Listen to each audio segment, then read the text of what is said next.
Bueno, hoy tenemos lo primero que quiero hacer es disculpar al director de la escuela y también al director del departamento, que no pueden estar aquí, pero yo soy Silvia Colmenares, subdirectora del departamento, y os doy la bienvenida y las gracias por venir a este último evento del ciclo Argument en el primer cuatrimestre, ¿no? Retomaremos la actividad de Argument el 26 de febrero, ¿no? Con TEDA, Arquitectos, y nada, y hoy tenemos con nosotros a Anne Holtrop, que ha sido muy amable aceptando nuestra invitación y encajándolo en su agenda. Yo creo que es uno de los invitados cuyo trabajo se ajusta más literalmente incluso que otros digamos al argumento, ¿no?, de este año sobre la materialidad, ¿no?, con este concepto de material gestures, que nos explicará, que estamos todos ansiosos. Y nada, sin más os dejo con los comisarios, que son los que realmente le van a introducir. Gracias. Bueno, pues como ha dicho Silvia, también lo primero agradeceros a todos por venir, y vamos a recordar así muy brevemente algo que nos parecía importante, que es el tema de cómo hemos ideado como este hilo argumental que estructura a los 6 invitados de este ciclo de Argument, ¿no? A nosotros nos gusta también explicarlo porque tiene que ver bastante con el tema del título, ¿no? Un título que hace como referencia a 2 ideas complementarias que nos parecían que eran interesantes, que era por un lado pues la importancia que nos parece que tienen los procesos de arquitectura, la importancia de producir, de trabajar, de manipular con objetos físicos, y luego una alusión directa al tema de la materia, de la investigación material y de la propia condición material que tiene la arquitectura, ¿no? Con este argumento lo que hemos intentado ha sido trazar un discurso, a ver si podemos pasar la imagen, Toni, un momentito, de los 6 invitados, para comentar los 2 que vinieron anteriormente, las semanas previas, el estudio Muoto, y muy recientemente vino el colectivo Assemble. Hoy tenemos a Anne Holtrop, y en la segunda parte del curso pues tendremos a TEDA, TAC, y cerraremos el curso con Bernardo Bader, ¿no?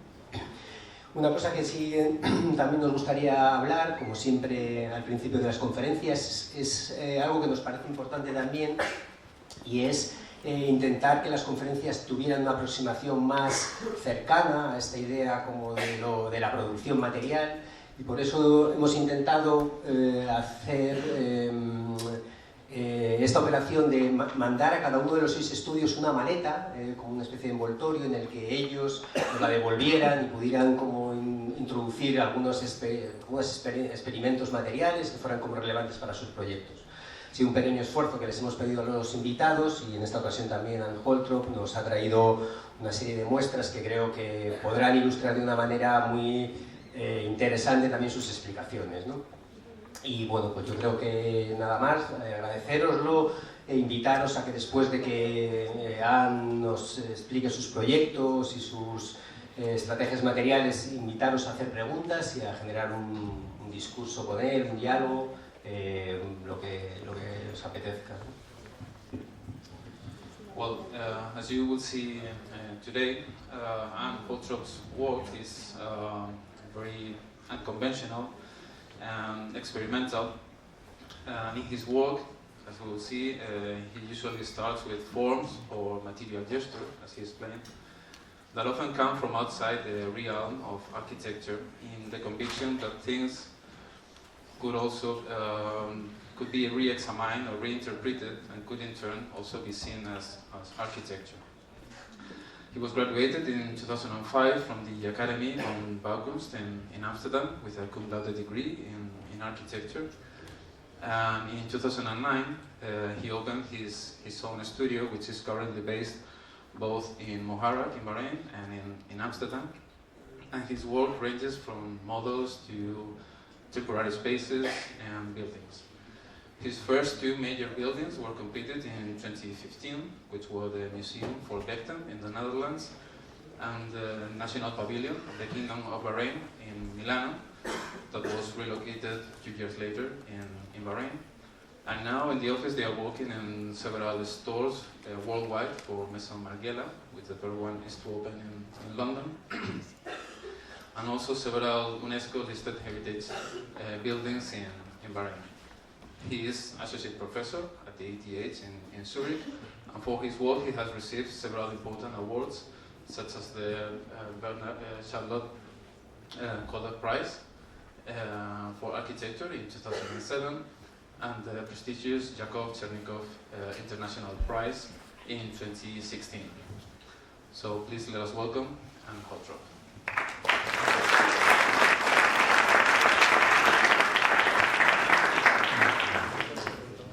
Thank you.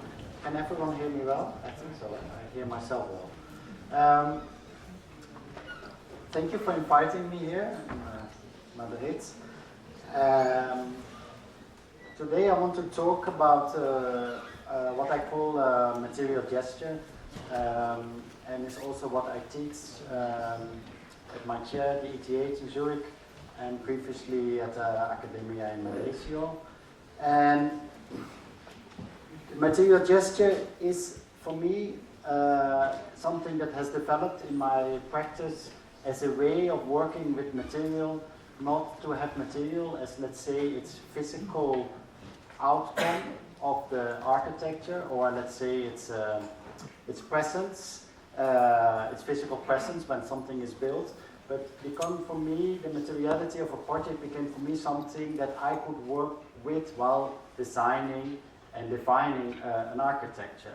So I can use, and that's why I call it the gesture, I can use the gestures of the material, the way how material forms, the way how material sets, the way how you can work material, the way how it is sourced, let's say the mining, the quarries, and the associated cultural understandings and craftsmanships that are bound to the material. And these are all things, let's say, without my interference. It's a thing that exists with any material you look at, or the industrialization of it, etc. And the gesture also relates to that what I do with it, you know, that what I interfere, my interventions in a way of casting or a way of working a certain material. What you see here is a project I did in 2012. It's called Batara. Batara comes from the name Petra. Petra is, as you know, in Jordan, the grave tombs that are cut out of the stone. And for me, the interest in Petra was when I visited with Bas Prince, a photographer, a friend of mine that I started working with from the start of my practice.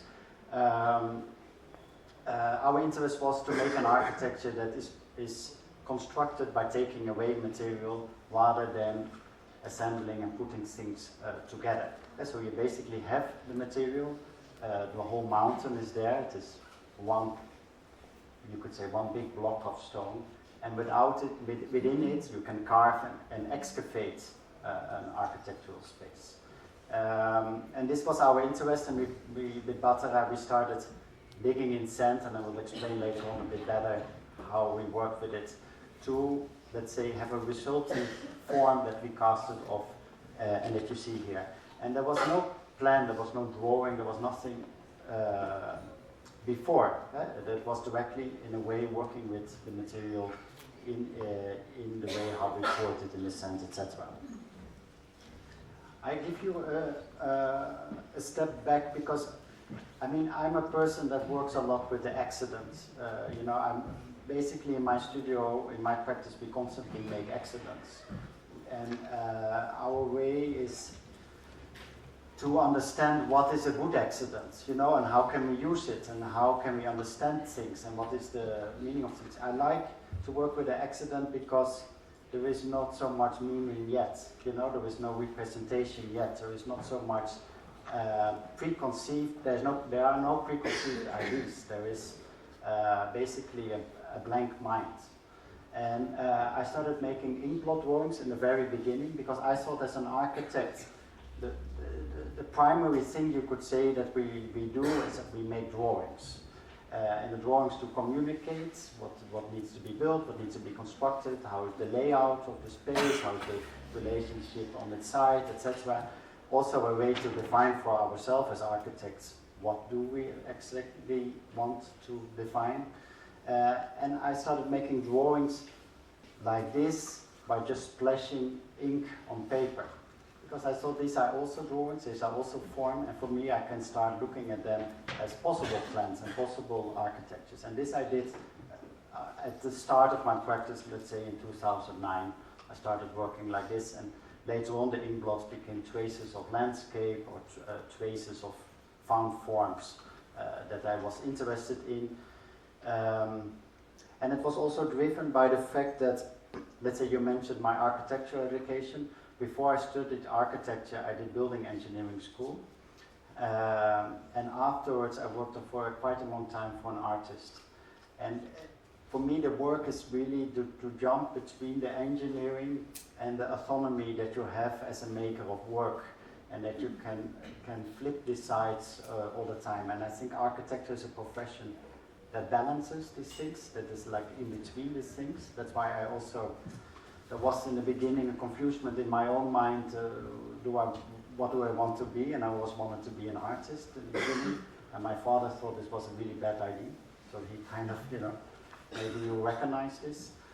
I became an architect. I'm very happy to be an architect because it is within this, in this balance I get happy and I like to work with. Here you see two projects, the two first projects, let's say I did. One is called the Trill House and one is a tower. And they're both traces of found forms. And this is to show a plan, let's say how a plan can be made. Basically I had the form, I had I had the form as a found form, but there were many inkblots, and I would test these inkblots. How could you draw them as a plan? Where can you place a kitchen? What could be a size that is suitable for a bathroom, or where can I sleep in such a form? And the one is a very linear, long path, the Trill House, that becomes a house. The other one is a blot with all these kind of strange curvatures that becomes an apartment. And I choose house and apartment. I choose very basic programs, not to complicate things, but to have a very easy understanding of architecture. And here you see the tower built as a model. This was a work. I mean, most of my commissions in the beginning all came from art institutes for exhibitions or temporary spaces to exhibit in. So that was, let's say, it was more the natural environment to work with in the beginning. So the tower was a model, a 3-meter model. The temporary museum, which is, you can almost see the inkblot, let's say, but the inkblot becomes space. We will build them really simple, like in wood or in paper and cardboard or materials like this. Also the thing was with doing the projects in the art institutes, there was always very little budget, of course, so we would work around with a very simple thing. It was not so much the interest in the materiality I had at the moment, but to do a spatial discoveries in a way with this way of tracing and finding form, and also to exceed my own expectations. That I wanted to make things that also surprised me, that I would also really be doubtful and excited at the same time. What could it be? Could this actually work? Could we actually have a house like this? And then in 2011, 2 years, when I was lucky, there was a competition for young architects, 10 young architects for a museum in the Netherlands, Museum Fort Vector, which is a museum for the Dutch waterline. And I traced the height lines of the topographic map of that site, and I built a museum under the ground in that site, but exactly following, let's say, the forms of the landscape. So it was to use landscape as a map for the plan of the architecture. I'd show you this to give you an introduction how, let's say, for me, first of all, it was about the gesture of drawing and the discovery through drawing what to make. The second project came in 2014, which was the museum of the Pavilion for Bahrain. That was also an invited competition, I did not know this country, to be honest. I have heard of it, but that was it. I had not visited. I had not visited the Middle East, in the Gulf region, not. The closest I've been was in Jordan, and that was what I knew. And I had, due to the circumstances, I had like 8 days to make a project proposal for this. So there was no time to visit. So I thought, how can I engage with a place and make a pavilion that should represent, the Bahrain country at the World Expo in Milan? How can I do that? And what I did was I asked my collaborators, or I had actually not really an office. I just invited people to come and work these 8 days, and I gave them the constraint to draw the plot, which was 20 meters by 100 meters, and only to draw it with arcs and straight lines. It was, I think, my interest somehow in Islamic architecture that I thought that I liked it, the geometry and the abstraction of it, and we filled in this plot in a way. And this is a drawing made out of many of these drawings, because when you start drawing, your mind or your conscious start working, and you start repeating certain patterns, how you can draw. And I was not interested to have a pattern. I wanted to have a drawing that has certain kind of complexity of lines and forms that it makes. And with this drawing, we started looking at Bahrain. So because I thought these are my specific glasses, and with that I can see how can I make that work in a way in Bahrain. What can I connect it to? And as the competition was defined, it was about the agricultural heritage of Bahrain. Bahrain is a very old country. It means 2 seas. One is literally the sea in which the island is part of, and the other one refers to the natural springs, the sweetwater springs that are in Bahrain. The Dulman civilization, like 3,000 years before Christ, was here in Bahrain, and it's believed that Enki, the god of water, lived in Bahrain because he made there the water well. I show you the temple devoted to Enki. So this was the question: how to represent this agricultural heritage and as a fertile land. And this is images I found of the old cities, and what I found really beautiful was all this enclosed gardens, this like little oasis part in a kind of built environment. So for me, these were the 2 things that I wanted to, to speak about within this in this project. And then I found this temple, this very little temple. I didn't know at that moment, but on photography it's sometimes really difficult to understand size, which was devoted to Enki, the god of water, where he lived with his wife.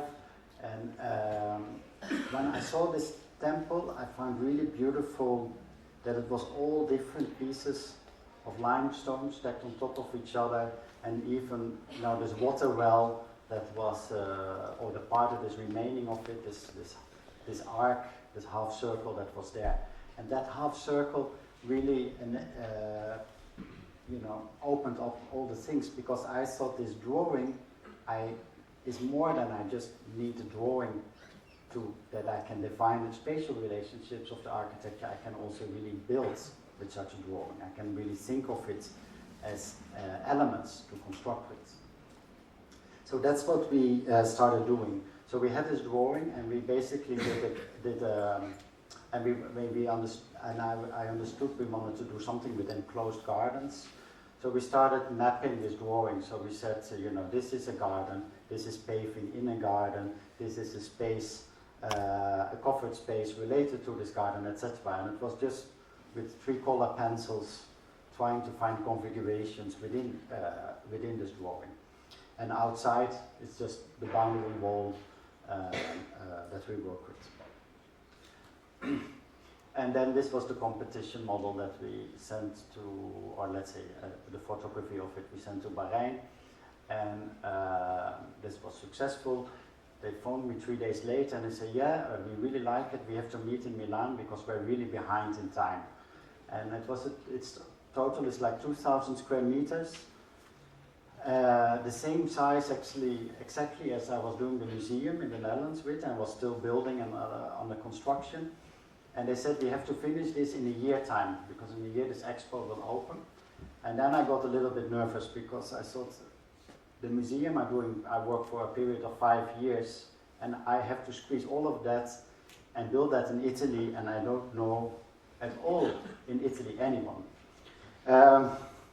But let me first show you the project, and then I talk a bit about the process, how we made it. So outside it's completely walled garden, so there's actually hardly nothing you can see. We made it in a white concrete with a local prefab subcontractor, and you would see the trees sticking out of the gardens, the higher trees. And then there would be 2 entrances. This was the one entrance, and you see the kind of, you know, the puzzle pieces, let's say, that make the form and that make you the entrance. And then you would walk inside, and it was really nice that this expo was spring, summer, and autumn. So you had the 3 seasons, and the gardens we planted with the fruit trees that were native to Bahrain. So that is the date palm, this is the pomegranate, the Indian fig, the jujube, some citrus. And in spring you could smell the orange blossom, you know, 5 pavilions away. It was really a very atmospheric place. And the gardens are made with a landscape architect, Anne Holtrop. And every garden, it was, let's say, it was not each garden only one type of tree. We always had a mix of trees, but one would be dominant in that garden. And this, you see, this was definitely in spring. Here we reach more summer, so you have also papaya and bananas. Bahrain is a kind of subtropical climate, so they work well. And here you see more towards autumn weather. And everything was open, there were no doors, no windows, you would just walk in. And inside we had some exhibition. One was with the archaeology of the Wilman and Tilis periods. So we showed artifacts, real artifacts from the National Museum in showcases where you would stand in a space and the wind would go through the space, and you would have, let's say, a very direct experience with something that is 4,000 or 5,000 years old. And that's something that I really liked, that we could push it this far and this strong, and how something can be also very much alive at the same time. I worked, let's say, when I won this competition and I got nervous about it, I phoned Valerio Giatti, that I met at that time, and I thought he might know for me who I could work with in Italy, and he advised me Mario Menotti, who is a structural engineer that also teaches in Mendrisio at the Accademia, and he's from Ticino, so it's the Swiss-Italian part, and he explained to me that in Italy, he said, and I don't know when this apply also in Spain, but he said to me, you don't work with the plan, but you need to work with the people here in Italy. And that sounded to me, as being from north of Europe, a kind of cliche, like from a movie. But it was actually really true. And there was also no time to make a plan. We could not make a plan, make a whole tender documents, do a tender process, select a contractor, and then we would have no time to construct at all anymore. So we had to do something else. And in Bahrain, luckily, because this is also a country that is very bureaucratic and there's a lot of regulations, this they understood. So they released the budget and they gave it to me, which was a very low budget. We had one of the lowest budgets for this size of pavilion. But they gave it all to me and they said, you are responsible and you decide how you spend it. And that was like a God's gift, no? It's like really, really nice to be able to work in such a way. So with Mario Menotti, the structural engineer, we started selecting all the people that we wanted to work with. So the contractor, the subcontractors, all Italian based, to start building this pavilion. And because of the nature of the drawing, there is no system. This is something that is really, let's say, bound to my work and also something that I really enjoy, but it makes things on the engineering level really complex. So there's 350 concrete pieces in this project. Floor, ceiling, roof pieces, roof slabs, wall pieces, they're all different. So we draw them all ourselves in my studio. So the reinforcement drawings, the electrical, the casting drawings, the form drawings. So it means per element you have like 6 drawings at least, and that times 350. So I had a poor girl in my studio. She was doing only annotations for a few months to process these drawings. But it was also something really exciting because we made this model in the studio parallel to the construction process. Because the building, we cut it up in 4 parts. We thought we can never draw everything at first and then they start the production, so we need to overlap. So we draw a little part, then we would send it to the subcontractor to cast the concrete, the prefab concrete, and then we would continue to do the second part. And to be able to control this process, we would make a model, a very large model, it's almost 8 meters long, in my studio, to cast also the pieces ourselves, so we knew exactly what we were making. And this was the reality then in Italy, at the subcontractor, and this was the building site. So you see this, the relationship between one and the other, and it was really sometimes like tight, like in an hour. Like we would phone the subcontractor, say, are you casting this element? Said, not yet. Said, put it on hold, because we need to make an opening in this, because that was not there yet, etc. So this was the way how we worked, and that was very exciting to be so direct with the construction. And then things were, let's say, not defined on forehand. It's like we had this roof elements that had, of course, joints, but we did not know yet how to completely waterproof this. So this was things that we invented later during the construction period. And became things that are added to it, like we decided to make brass sheets, it's 1 centimeter thick brass sheets. We cut out the forms of the seams that we bolted with a rubber membrane on the concrete. And that would make the waterproofing in between the concrete elements. I did not tell you, but that was kind of essential in the project as well. When I won the competition, and they understood that this drawing, that it was this building elements that we make, that it is all bits and pieces put together to construct the pavilion with, they asked me in Bahrain if they could, after the exhibition, dismantle it and ship it to Bahrain to build it up as a permanent pavilion. So everything that we made was to be able to take it apart again. So you could not make a wet joints that you would like to do for structural reasons already, for instance, or to waterproof things. We needed to make everything a dry mechanical joint to be able to take it apart again. And that's why this kind of inventions came, and in a way are, let's say, somehow consequential, because another thing that you see here are these kind of strings, you say quarter circle, or you see in half circle, because basically this is one space. But the drawing is made out of 4 of these pieces together.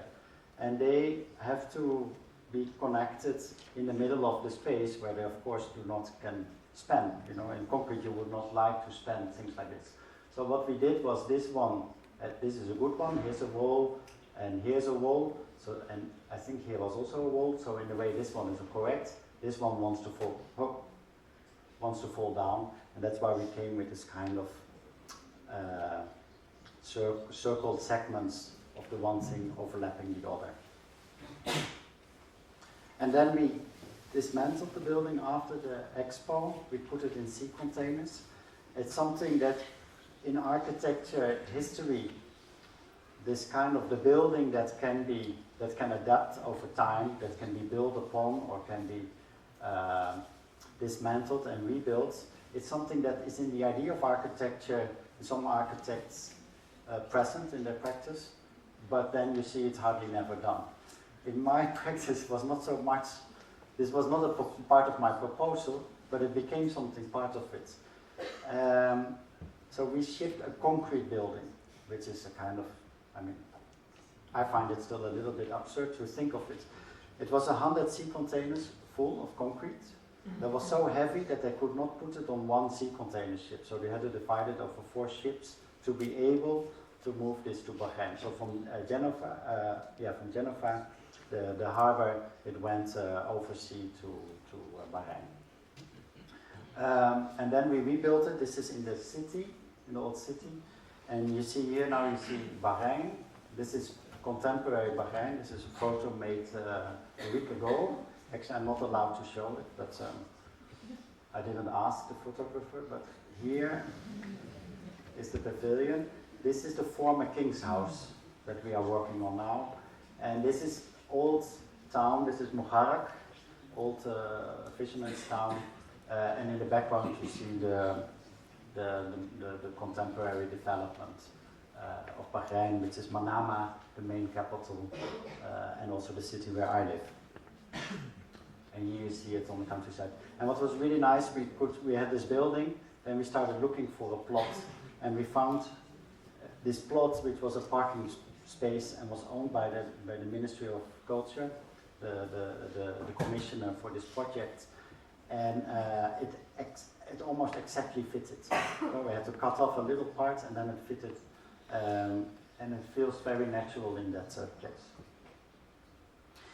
Now let me jump to this idea of material gesture, because with the expo, you understand maybe from my words, or I explained it, the excitement I got from working in a direct relationship with a contractor and subcontractors. And it was something that I had touched upon with Batara, for instance, as a work, and something that I really, that became, for me, a really awareness of something that I could work with. That I could not only do that in its execution of a project, but I could also, in my studio myself, work directly with the material and with with the materials we have in mind to work with and to build with. So what we do in the studio is we work. I mean, there is no cardboard anymore. There is no paper anymore. There is no. The model is not anymore representational for a design, representational for a space or a form, but the model is, let's say, the first execution of the construction of the project. And that allows us to work with all that, let's say, not all, but a lot of the aspects that the materiality itself brings us and that we can build with.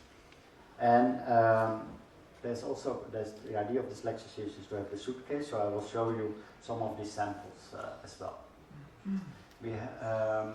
And I want to get a little bit more in detail of that Batara project. Because as I explained, let's say I work with accidents, so often, no, not often, it is almost always the case in my work is that afterwards I start to understand what we did and what was good and not good. So it's a very iterative process with also a lot of failures. So there's also project failures and things that really did not work out well. I wish sometimes I would think better before I do something. It seems not to happen like this. I seem to happen to like to do something and then to understand. And so that's also how we work in my studio. So we do a lot of physical work. We basically, almost all of us are outside in the courtyard in the studio by Rijn, and we cast and we produce things. And we start to understand, how can we put this and this together? How can we hold it up? How can we, define space by these elements and things like that? This is the way how I work. And Batara, because this is not an overnight thought. This is something that is, let's say, for the past 5-7 years, something that is continuing. I'm reading now a book, I don't know if you know the writer Robert McFarlane. He wrote a book now which is called Underlands. It's extremely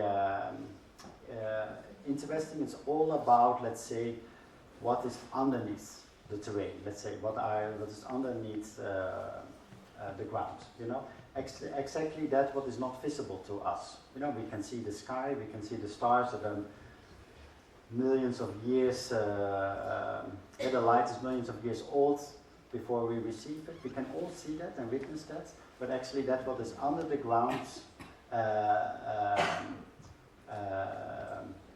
is what he writes about. And in a way, it's in my work,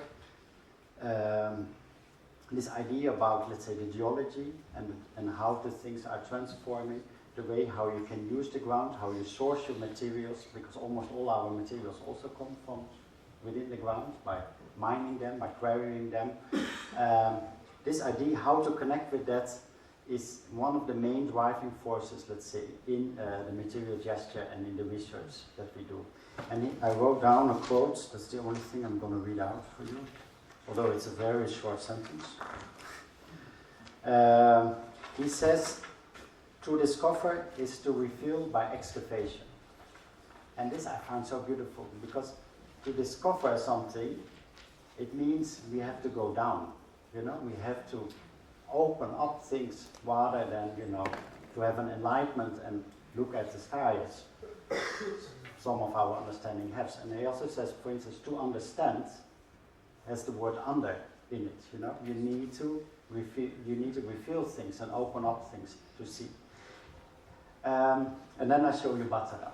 Because with Batara, I found a contractor for, it was also a pavilion for an exhibition. And a contractor that was crazy enough to start doing this with me. So he had this land and we started digging and moving around the sand. So this was the site that you see where we moved things around into the traces. You see the heaps of the sand, the loose sand, you see the machines, the marks of the machines in it. And what we did was in this, let's say, in this miniature topography of this landscape, we started casting puddles of concrete in it. Pigmented concrete because the darkness gave more strength to its reliefs. And here you see how this concrete and the sand were casted on top of each other. And then we excavated these pieces. And we had no idea, not so much of an idea what would, you know, come out of this and how much stronger the imprint would be. And that was all part, let's say, of the excitement of doing it. There was also no idea of how to do reinforcement in this thing, so it also things got very complicated and difficult. And it was a project that required a lot more labor than we thought. So this is my studio and me excavating the concrete. It was very romantic times, you could say. And then this was what we did in the models, let's say, because we also built a sandbox in our studio.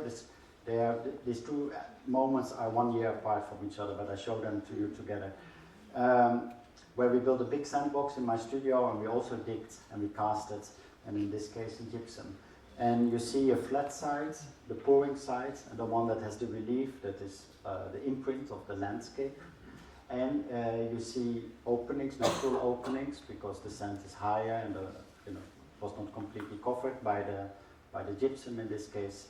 Or we cut a window in it to appropriate it a little bit more strongly in the sense of architecture. So there was already an opening, and then we cut it out to make a larger opening. And this we would assemble together. This is all photos by Bas Prinsen. We would assemble these together to kind of define the first archaic architectures with, to define space width and how rough side and flat side, how the cut, the section of the materiality can define architectural space. And this was the pavilion that we built 1 year later for this art exhibition on site.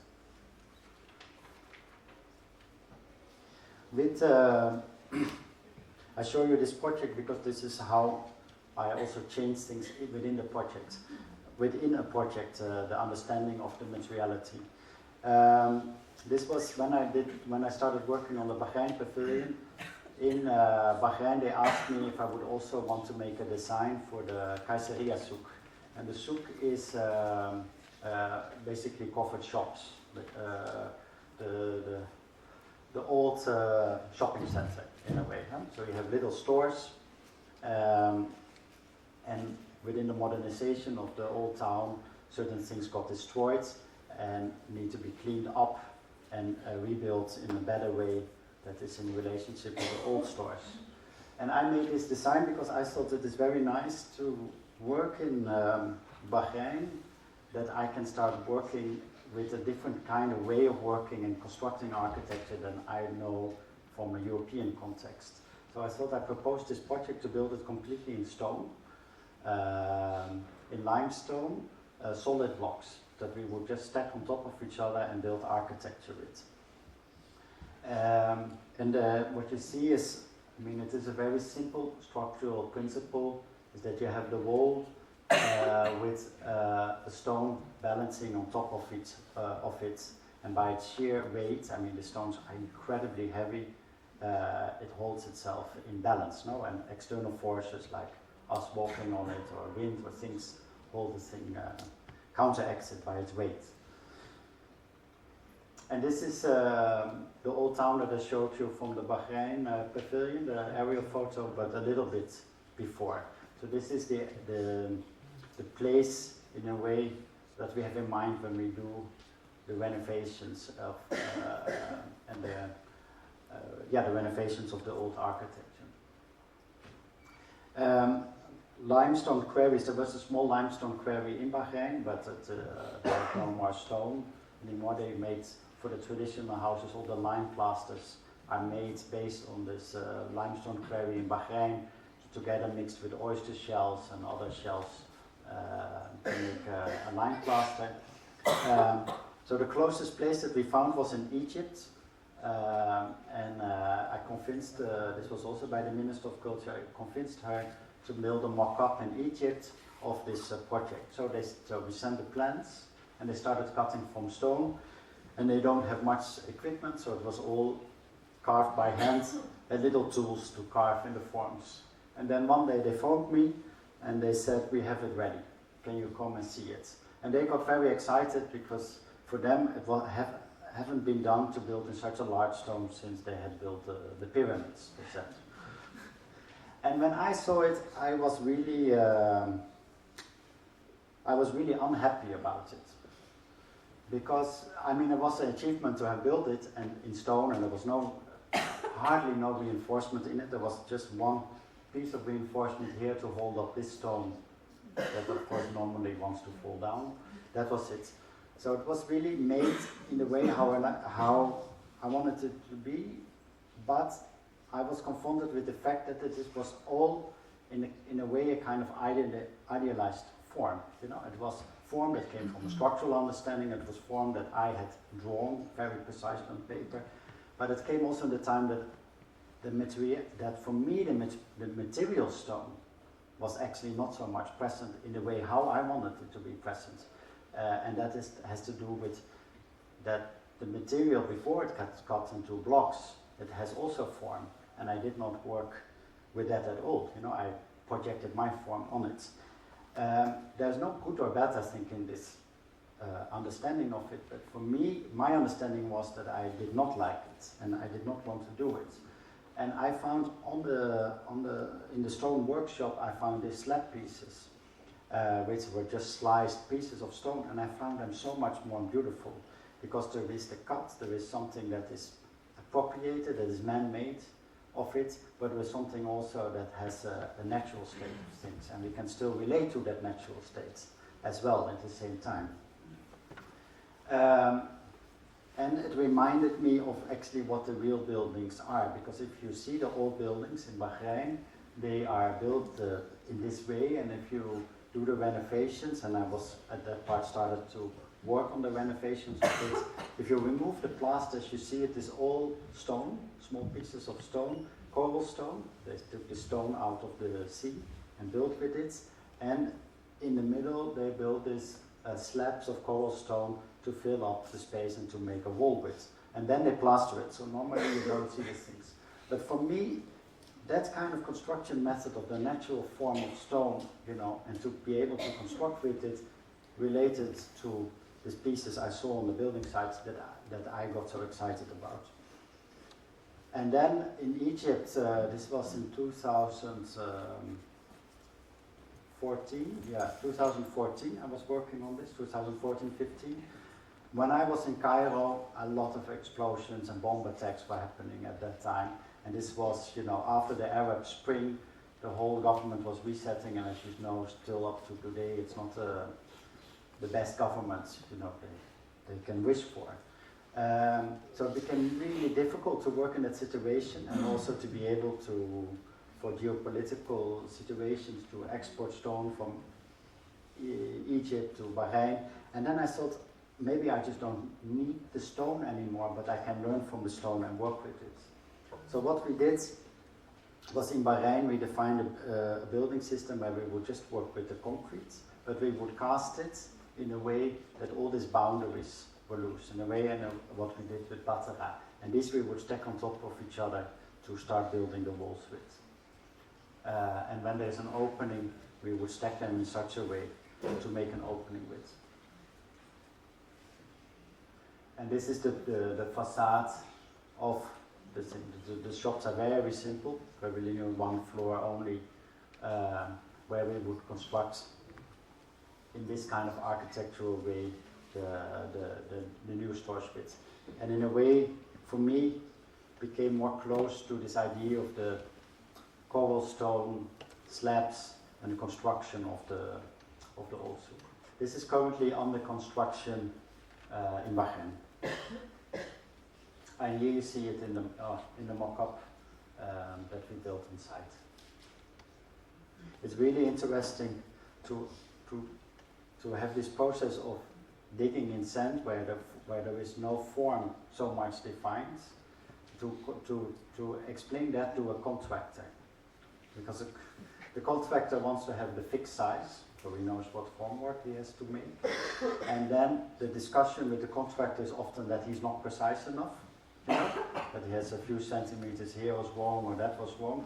This is the other way around, that he gets very uncertain how to dig this sand. And we have to explain to him which freedom and liberties he can take. I do all these projects with Mario Menotti, that the structural engineer explains. And I thought, when there was another project opportunity, I thought to make this idea of that we cast in the sand and we build with, which is built upon Batara and the souk, we can make this more radical in a way. So when the project came, which is for the NGO of the Minister of Culture, basically all the projects I do in Bahrain are driven by her or related to her. She has an NGO to preserve the cultural heritage of Bahrain, and she needs an archive building to collect the drawings and artworks in. I thought this is a nice opportunity to work with it in all its aspects. So what we do is, it's a building, it's a very long linear building, it's called Green Corner Building because of that Patrick Blanc once made there a green corner facade, one of these plant facades, and it relates the name to that, so it has nothing to do with what we do. It's a five-story building where all the elements are prefabricated on the building site itself and all casted just on the sand of that site and then assembled together within the building. So if you look in detail, it is all fragments and things casted flat and then pulled up and placed on site, including the floor slabs. So the floor slabs also have the relief of the sand and the sides on site. And it's in a very efficient way of building, and because you only need the boundary formwork to set. The rest is already there of the sand. So you make a very simple boundary formwork and then you cast off the pieces. And the nice thing when you work on the site, the dimensions of the concrete is defined by what a crane can lift, but not what you have on road transport or things like that. And also the reinforcement, often the reinforcement in prefab concrete is based also on the handling of the concrete and the transport and the flipping of it. Here the reinforcement is what it needs to perform, let's say, structurally within the building. This part is a parking garage that Christian Gerrits has designed for the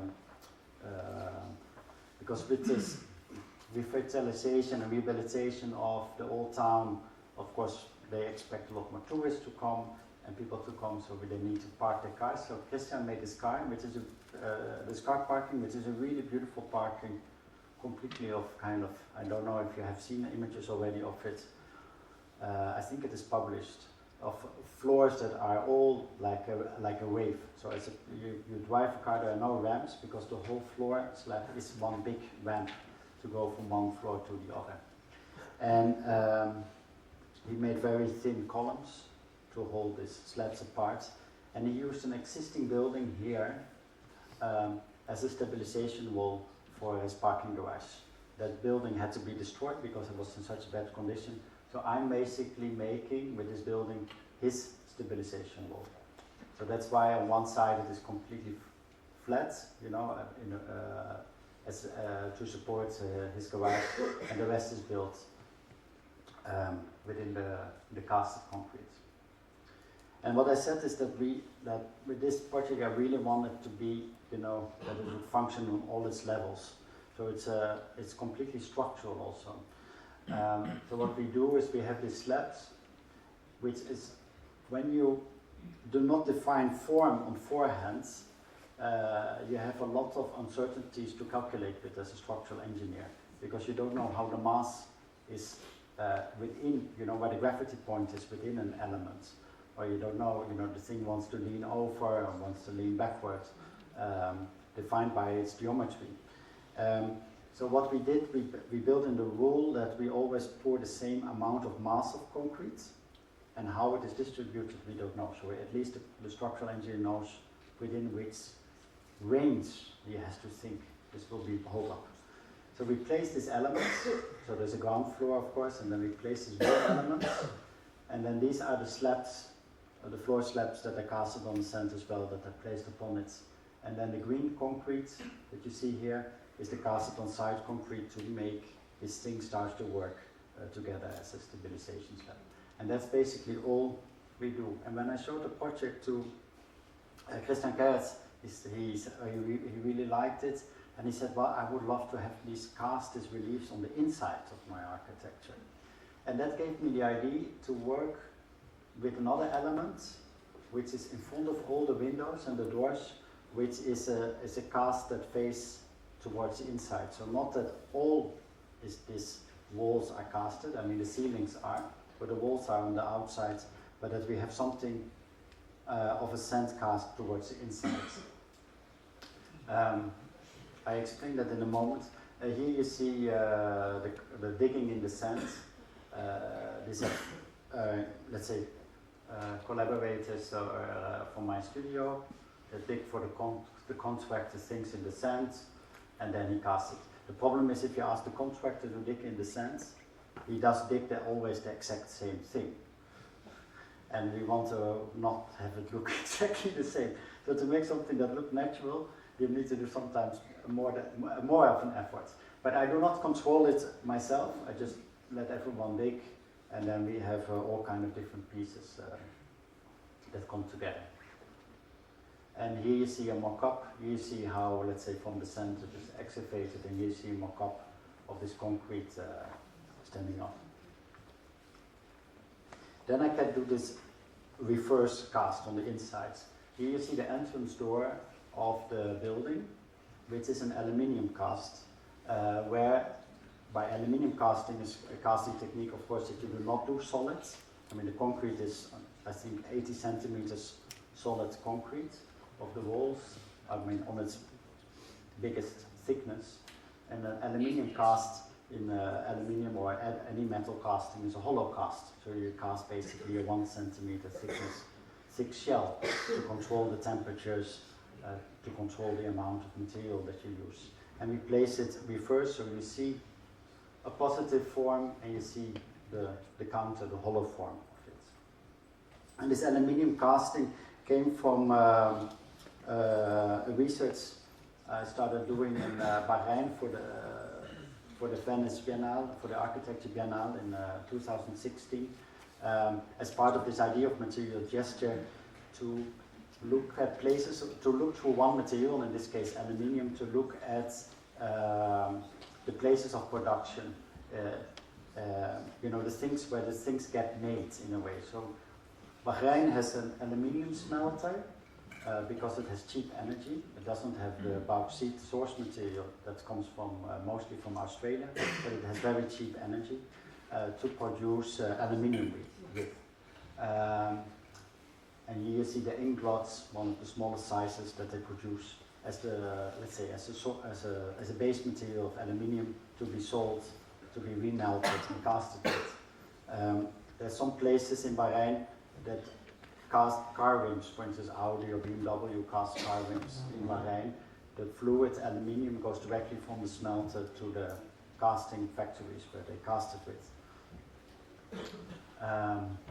But also on a very local level of local industry, aluminium became one of the base materials. So here you see an older man that is working now with aluminium sheets. Before he used to work with steel, and before that he used to work with wood. Now he works with aluminium. So you could say that by the presence of the smelter, since it exists since the beginning of the 70s, Bahrain has adopted this material almost, like you'd say, as a vernacular material.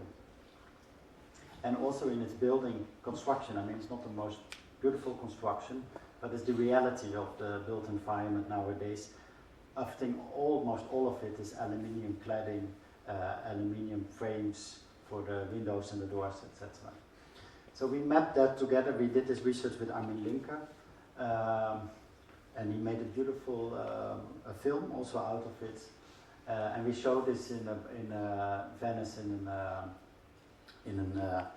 a pavilion that we designed that I'm not too happy about, but it doesn't matter for the moment. It's my own fault. But one thing that I really liked was the way how we started casting aluminium with a foundry that I found in the Netherlands. Because aluminium is a metal that responds very strongly with air. It's very aggressive with air. So all the this was solid cast tiles that we made for the pavilion, and you see all these clouds that are formed on the surface of it. This is because the aggressive reaction with air. And now we get back to the Green Corner building. So what we did was in a way the same process of casting the concrete to cast it in aluminium, and there's a few more steps to be built in. So basically we do the same thing. We cast it in sand, then we cast a thin layer, a 1 centimeter thick layer of silicone on it, on the sand, which is basically the placeholder, that's what you want to make in aluminium. And here you see on the right, you see this thin layer of silicone on the sand, and a support mold that they made in gypsum because the silicone is of course completely flexible. And out of that you make the sand casted molds, and you cast the aluminium within it. And here you see the materiality of it. And what I mean, the thing that I get really excited about is that the reality of the thing is again also a model of another reality. Let's say, we can read landscapes in it, we can see the mountains in it, we can see valleys, whereas we see also a material presence and a reality of the thing and in the way how it functions within the architecture. This is in Seoul at the Architecture Biennale this year, where we show these pieces. So these are one-to-one pieces for the building. It's 3.5 meters by almost 2 meters. And here you see it as the entrance door in the project, but to be built. It's under construction. Now I want to end 5 more minutes, is that okay? Yeah. To do what I do with the students in Zurich. This is our previous semester. I thought it is nice in this situation to also talk about the education. I do this material gesture per semester. We change in a way the subtopic or subfocus in it. This one was based on gypsum or gesso, I think, in Spanish. I say it also in Spanish. I once gave a lecture in an American university, and they came afterwards to me. You know this gypsum? You know this amazing material? What is it? Because I pronounce it wrong in English. But we all know what it is now. And it's a very basic material, and it's a very old building material. Now the Egyptians used it already as a building material to finish the interiors of the pyramids, for the mummification, to paint on as the mortars in between the stone. Some scientists even believe, or researchers believe, that actually whole blocks that we think are stone were actually casted gypsum blocks. It's a controversial theory, but it is a very interesting one to think about. But a very old building material, and I thought this is very nice to take this as a sole material, to start looking at where does this material comes from, how is it mined, what is already being produced in the past with it, and what can a student make with it. So we visit gypsum quarries. It's actually a very easy material to work with, so it's just layers, layers within the terrain that are full. You know, this is almost 85% pure gypsum that you just carve out. Then you burn it to dehydrate it, and then you can hydrate it again. And we visit very small workshop practices. This was all in the north of Italy. This is a guy, this is the only guy, this is his workshop. He makes formwork to cast the ceramics in, because it is not only a material to build directly with, there's also material that works for formwork or for prototyping and architecture or other fields. So he shows how he makes formwork out of things. And we went to a workshop that I started working with for Margiela, where we developed a technique of casting in textile. I forgot to do the box. I'm not used to this suitcase. In hindsight, this is the aluminium casting, not really aluminium, but the things that we developed in the studio. But you see the sand cast, and I mean, we can pass by later on. I can explain better. But let me get to this casting. This is more or less what you see on the photo. So what we do, we developed a technique for Margiela when they asked me to define the new stores for Margiela from scratch again. To cast, we formed a casting technique of gypsum within textile, and because textile is of course not rigid, it is like a bag of fluid material that then solidifies. And what we do to constrain it, we put elements of the existing architecture on it. So there is here a column that we model in wood, and we hold this bag of gypsum against it to make a wall. This is a wall that will then stand against the column within the shop. Or okay, I'll show you that later. I get confused now which one to talk about. On the photo you see, because we wanted to work with the gypsum, and we brought the students also there, which was they were on a workshop that were working with all the ornaments, let's say, on the ceilings or the boardings or the skirting. This is a bit a dying out industry because no one wants to have that in the houses anymore. Only maybe people from Napoli, or they still like this. Most people don't like this anymore. They want something flat. So this was a workshop that used to make that, but fired almost all the people that we got in contact with, and they started hiring back their old collaborators to start working with gypsum. So it is a very A gypsum workshop is a very simple workshop. I mean, it is the way how to work with this material is incredibly simple. What you need as equipment to work with. What we do is we cannot cast solid gypsum on the size of architecture, because then you would get a meter thick gypsum, and gypsum is dries up naturally, so you would trap the water in forever, and then you would get molds, and it would not perform well. So what we do is we 3D scan this, what we make in our studio. Then they make a formwork out of it to have more or less the form. Then they put the textile in it again, and they cast within a more or less constrained form. They apply it as a hollow form, and that's what you see here on the right. And this is the other one I wanted to show you. I don't know if you know, but Maison Margiela is now run by John Galliano as the creative director. This is work by him that you see here. A trench coat where he shows, let's say, the idea of this trench coat is that you see basically the interior of something. He refers to cardboard. He says when you buy jewelry from Tiffany, if you take the wrapping off it, of the box, you're basically cardboard, you know, and all the boxes are the same. So he started working with the inside of things, or to open up things, and he makes beautiful. He's a beautiful, strong couturier that can make these things, this trench coat. And it gave me the idea to. This was one of the base thoughts, to work with textile, to work with something that turns things also inside out. Because what we do here, we make formwork, we stitch it ourselves, formwork of textile, that we also put constraints on, sometimes from architecture, but in this case, when it is a column, we put a kind of ribbon around it when we cast it. And then we open up the formwork. So basically what you see is the imprint, the stitches, the constraints, all of the textile as a memory on it, in response to this idea of the Tiffany box.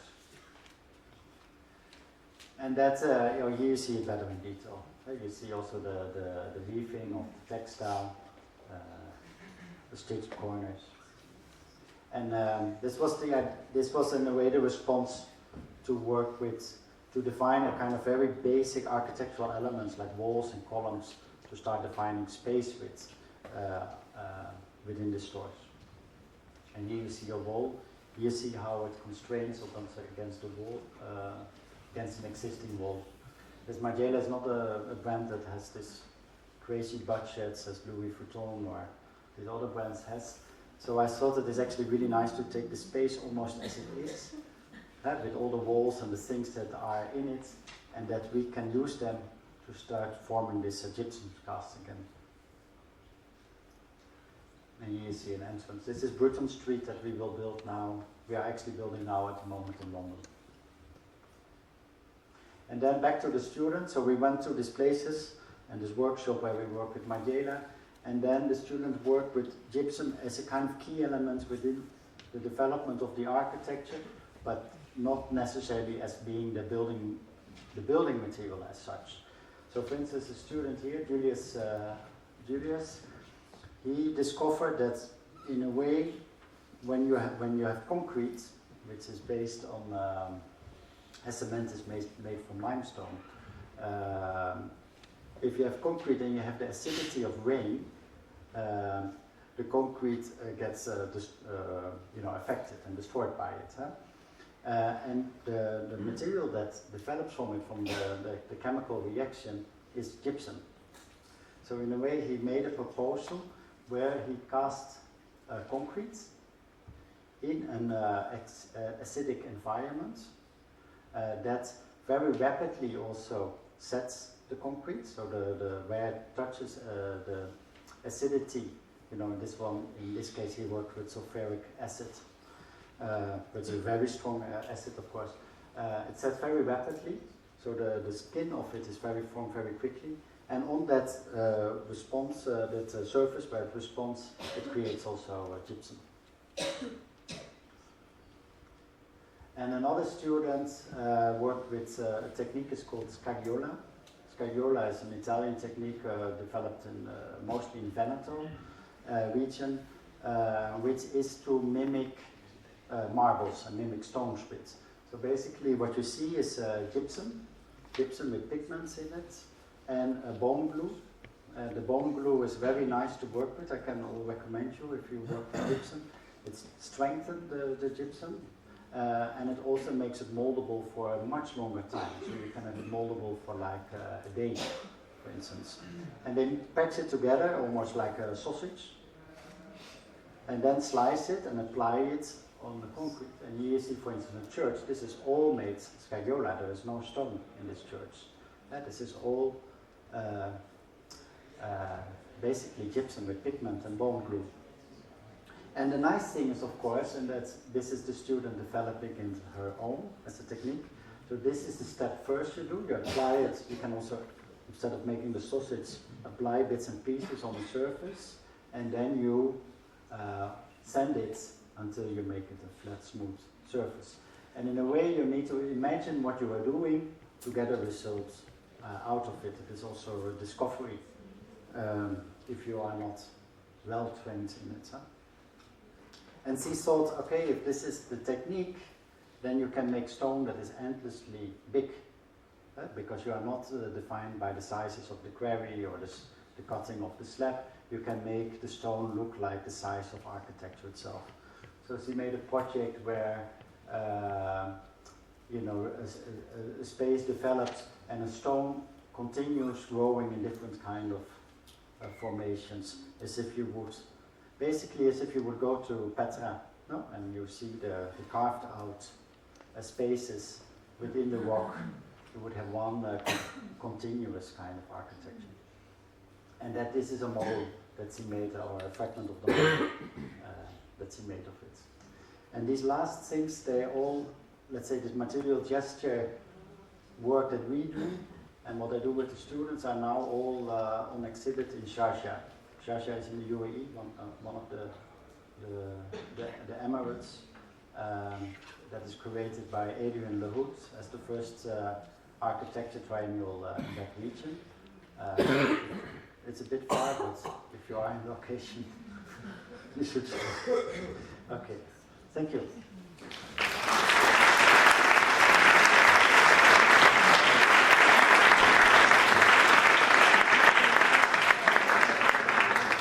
Well, thank you very much for this refreshing lecture where we have seen this approach, literally experimental approach to architecture, and also to have this attitude towards the accident, the unexpected, and take something out of it. Maybe now would be a perfect moment to open for some questions for discussion. I don't know if there's any questions from the audience.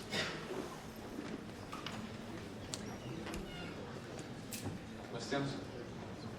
Well, maybe I'd like to ask you, going back to this material gesture beginning of the project, when you make these drawings, these angles and these things, how do you see to come out this architecture, which is probably a very subjective process, very personal process?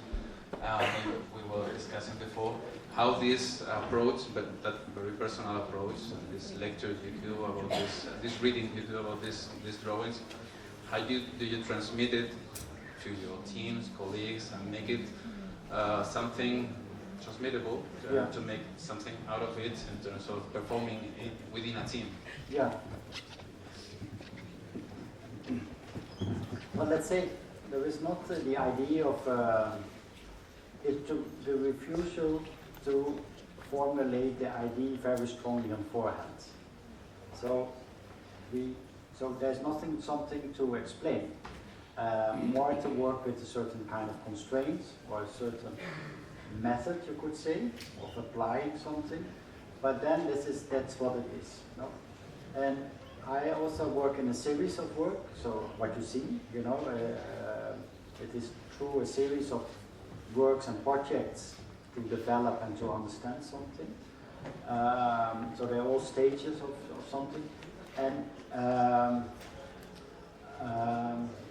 so that's what we know in a way, but then there is not so much more to say. So I ask my collaborators and myself, we just work, and by the engagement and the way how something happens or something does, we can develop it. We can look at it, we can discuss it, we can see how does it work in relationship to something else. How would you, let's say, this casting of terrain, we now do it in a complete different direction, that we really use it as terrain, so as floors. So floors that are not flat anymore, but floors that are casted imprints in a way. Okay? How does such a floor work? How can you walk over it? How do you understand the height differences? How do you, can you look over this little hill or not anymore? Or, this is the way how we start looking at it. But after it is done, and then that gives us new directions to produce something again. And that is an ongoing process, and basically most of it is defined by the time of the project. So if we have 3 months, then it is 3 months that we do this. Because every time you do something, there is always the thought it can be better. And it's that I mean, I do my best to give you a lecture, but I find it one of the most confronting things to do. Because I look back at something that I'm already myself not happy with anymore. That is really difficult. So I'm ahead with my, I think, okay, now I know this, now I want to do that. Or we are working now with things in the studio that I cannot show you because it's all confidential. And I want to show you that because that's what I'm now most with my head in and most excited about.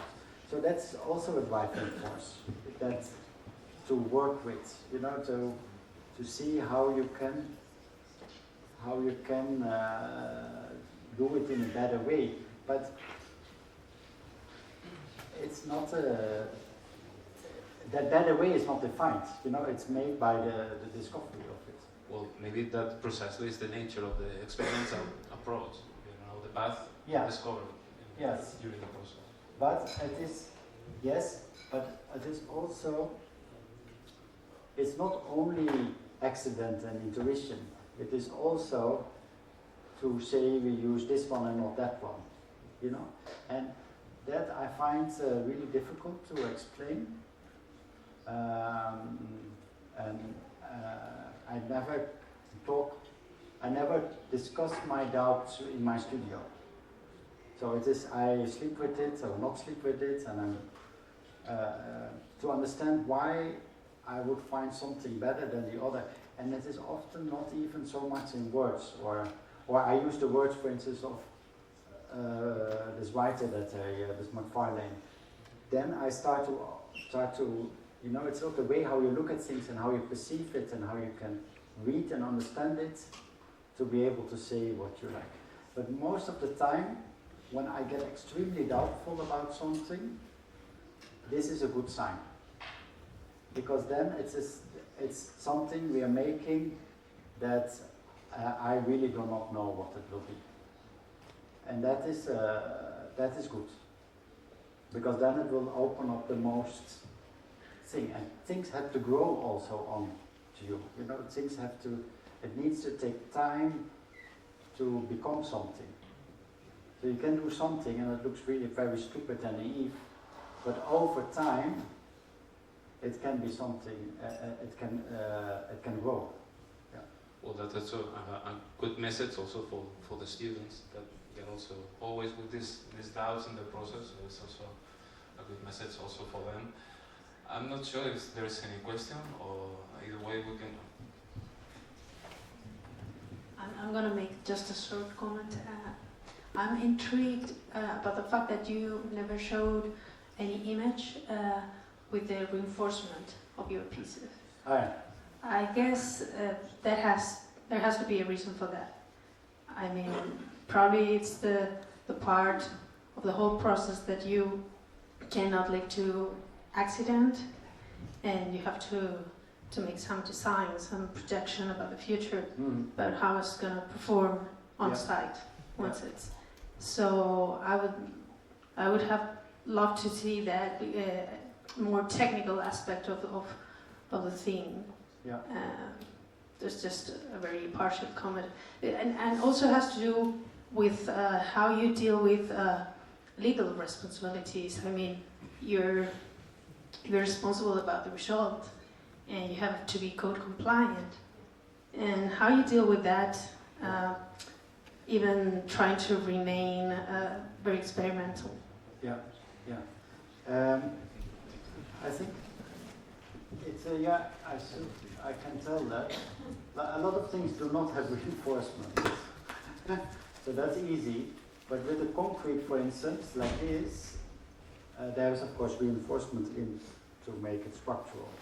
And what we do is we made here, for instance, we make an adaptable reinforcement. So let's say normally when you cast anything that is flat, the reinforcement is on distance holders on it, no? But the formwork on which you cast is solid. With the sand, everything what you put on it will sink in the sand, so it doesn't work like that. When you cast, the concrete that you cast on it will not create holes because it's basically the same amount, the same density of volume. The sand and the concrete mix is almost similar. So the one does not start mixing with the other. So it creates a perfect thing on one thing on the other. But reinforcement as being steel and heavier and puncture in the sand. So what we do is we have reinforcement in the floor slabs that we hang from one side of the formwork to the other side. So it just spans as the reinforcement itself just spans from one side to the other side. So it hangs over this whole amount of sand. So we first dig, then we hang this reinforcement over it. That's the minimal reinforcement that we need. And then we add to that little steel pieces, little hooks, that in the biggest depths keep this concrete together, you know, if it is necessary. Let's say the Batara work I did, there was hardly no reinforcement in, so when we uncasted it, things broke off. When we put it on transport, things broke off. In the exhibition, things broke off, so it was a completely disaster in a way. But in a building we cannot have that, so and it cannot fall on your head, of course, so we have to do that. And for the walls we do the same principle. And then the most tricky thing is how to connect that in the joints, because it's all loose pieces, and then we want just to be able to stack them on top of each other. So what we do is we keep little patches open, in which we have, let's say at the end, where we have the steel plates in to be able to weld one piece to the other. So all the joints are welded joints, and then they filled, but they're little openings, you know, to make it together. And also the geometry of the building is, you have all these openings that jump. So these pieces, they will just want to fall down. So also amongst each other, we weld them with steel together on the top and the bottom to let one and the other work together, and they become a beam, and then they cast. This is the nice thing of working with Monotti, because it is he's in the process of designing and forming things. It's constantly a back and forward how to understand it also structurally, you know, and how to put it, and what is the idea of the architecture. Because I work with many other structural engineers, they would come up with the idea of placing a beam that would carry these elements, and this would have, you know, would solve it. And that's not what we want, because we only want to work with these elements. And he also likes that constraint. Yeah. For the pavilion, for instance, we had to define the thickness of the prefab elements. And I said I want 12 centimeter, because all this, you know, there were so many spaces and spaces were small, so this concrete needs to be thin. and Meyer said 20, so we settled for 16. But we didn't know. We had not calculated all the pieces, or had won them or anything. But we said 16. So on the way, some of these elements, they were huge. So then we got we got big problems. So basically, we casted all steel beams within this 16 centimeter to make it happen, because the deflection was I mean, it would hold, but it looked very stupid because the receiving would go like this. Well, I don't know if there's any other comment. Maybe you would like to come up here and check this elements. Can I say one more thing about the intuition? Yes. Because that's also why I showed the student work, because a lot is done also on research. So it is also a research in, let's say, the chemistry of material, the mining of it, the way how, let's say, cement is being produced, to really understand what is it to make cement, you know, and how does it react, and why does a concrete mix work as it works. And so I let students really research all these things to be able to know what they have in their hands and to be able to understand what they can intervene with. And that is, let's say, for instance, Julius, he comes up with erosion, because this is what interests him. But then he really researches what is the different erosions on materials, on stone materials, on concrete materials, and how to work with it. So it's not only a free play, let's say. It is also to really understand what you have in your hands. Yeah. Yeah, of course, intuition has also its own rules, and the material has also its own rules to work with it. Yeah. Well, I don't know if there's any other comment. You can also come and check these pieces. Please thank Anne